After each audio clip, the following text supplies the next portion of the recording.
Жаңартылған біліммен жұмыс жасап келе жатқанына 3 жыл болды. Мектепте 1997 жылдан бастап жұмыс істеп келемін.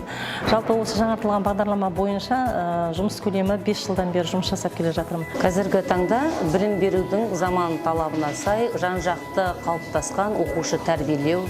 Сондықтан біз жаңартылған бағдарламамен жұмыс жасағанымызға биыл 4-ші жыл толып отыр. Жаңартылған білім беру мазмұны бойынша мен 3-ші жыл жұмыс істеп келе жатырмын осы кезде. Білім беру мазмұны бойынша жұмыс істемес бұрын мен курстан өттім. Бірақ теориялық білім алған басқа да практикаға кірген кезде өзіндік жаңа сұрақтар пайда болады.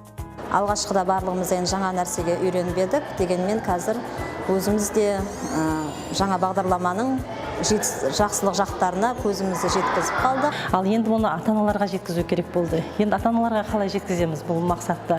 Ал енді жаңартылған дегеніміз не? Кітапты қалай оқытамыз балаларға? Ал енді осыны оқушылар қалай қабылдап жатыр деген негізде оқушыларға жеткізгім керек болды. Оқу мақсаты деген жаңа болды. Бұл кәдімгі ұзақ мерзімді жоспарда бізге нақты дайындалып қолымызға берілді оқу бағдарламалары. Сол оқу бағдарламаның ішінде барлық ол қандай ресурспен оқи, қандай баспаның оқулығы болсын, бәрінде бірдей тарау болды. Сол тараудың ішіндегі тақырып әртүрлі болды да, сол тақырыптарды біз оқу мақсатына жету үшін пайдалануымыз керек болды. Және сол оқу мақсатына жету үшін баланың өзі не күтеді? Яғни жетістік критерийлері бірге жасалатындығы ұнады. Сосын сабақтың соңында міндетті түрде сол мақсатқа жеттік па бүгін? Қандай жолмен? Сол мысалға бүгін жазылым дағдысы бойынша жеттік па, оқылыммен жеттік па, әлде тыңдалым айтылыммен жеттік па? Оқушылар түрлі тапсырмалар дайындап алып келгенде қызығушылықпен атсалысып қатысады және бір-бірін өзара әділ бағалайды. Бұл мұғалім үшін әр сабақ соңында өзімізге кері байланыс жасай отырып, сабақтың сәтсіз тұстарын ескере отырып, алдағы уақытта ары қарай дамыту үшін жұмыс жасаймын. Ал оқушылар үшін өзін-өзін басқара алу, ойын ашық жеткізу және сын тұрғысынан ойлауға жұмыс жасайды. Ата-аналар енді алғашында баға жоқ дегенге көндіге қоймады. Дегенмен жаңағы әр критериялды бағалаудың өз астында дәлелдемелері бар.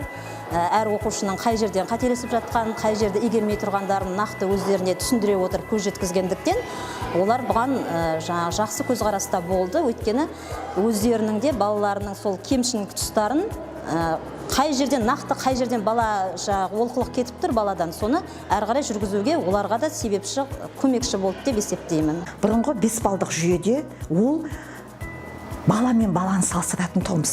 Баланың жұмысын салыстырмаймыз. Баланың алдындағы нәтижесімен, одан кейінгі жеткен нәтижесінің өзінің жұмыстарымен салыстырмаймыз. Бір сыныпқа барған кездегі, мен әріптестеріме де солай айтам. Сіздер осы уақытқа дейін баға қойған кезде, бір сыныпта мықты оқушы бар ма, ол 5. Ал егерде одан төмендеу ма, ол 4. Ал келесі барғанда, осы сыныптағы 4 қойған бағаңыз, келесі сыныптағы, сол сыныптағы деңгейге қарай ол 5 болуы мүмкін еді. Солай салыстыратын тұғымыз. Біз оқушының жауабымен салыстыру арқылы белгілі бір өткен критерий қойған жоқпыз. Солай емес пе? Сондықтан да бұл критериалды бағалаудың бір тиімді тұсы оқушының жұмысы бағаланады да, оқушының осыған дейінгі жеткен жетістігі алдыңғысымен өзінікін салыстырады. Жарайсың деген сөздерді айтқан кезде, талпын деген сөзді айтқан кезде ата-аналар түсінбеді. Бір материалды біз бірнеше сағатқа өткен кезде олардың арасында түсініспеушілік пайда болды да. Бірақ біз кейіннен барып осы ата-анаға дәптермен жұмыс жасап, баласының сабағына шақыру арқылы, баласындағы жаңағы үлкен бір энергияны көріп, баласын ата-анасына түсіндіру арқылы болған кезде көз жетті ғой деп ойлаймын. Әсіресе мен өзімнің сыныбымда осындай жағдайлар болды. Мұғалім үшін тиімділігі әр оқушының білім деңгейін дәл анықтау көрсеткіші дер едім.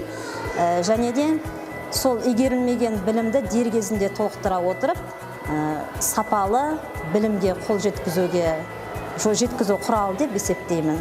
Бұрын мұғалім біз үйге тапсырманы береміз, немесе бір тақырыпты оқытамыз және соның мазмұнын сұраймыз да, мұғалім өзі біліп тұрған сұрақты бала оқушыдан сұрайды. Және оның не айту керектігін біліп тұрады. Ал қазір бұнда қандай? Мен сұрақ қоям оқушыға, бірақ олар не айтатынын әлі білмеймін.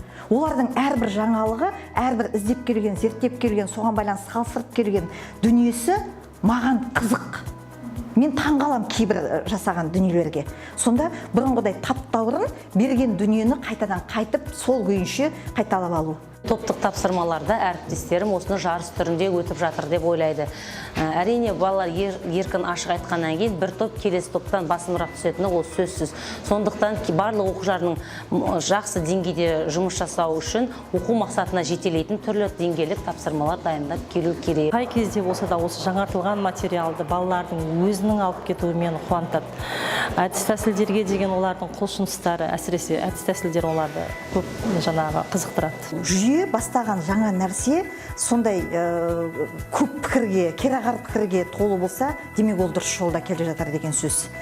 Одан қорықпау керек. Себебі бір нәрсе жақсы болған қалаған сайын оған қатысты бір дұрыс емес пікірлер шыға бастайды. Өйткені олар түсінбей тұр, түсінуге ұмтылып тұр.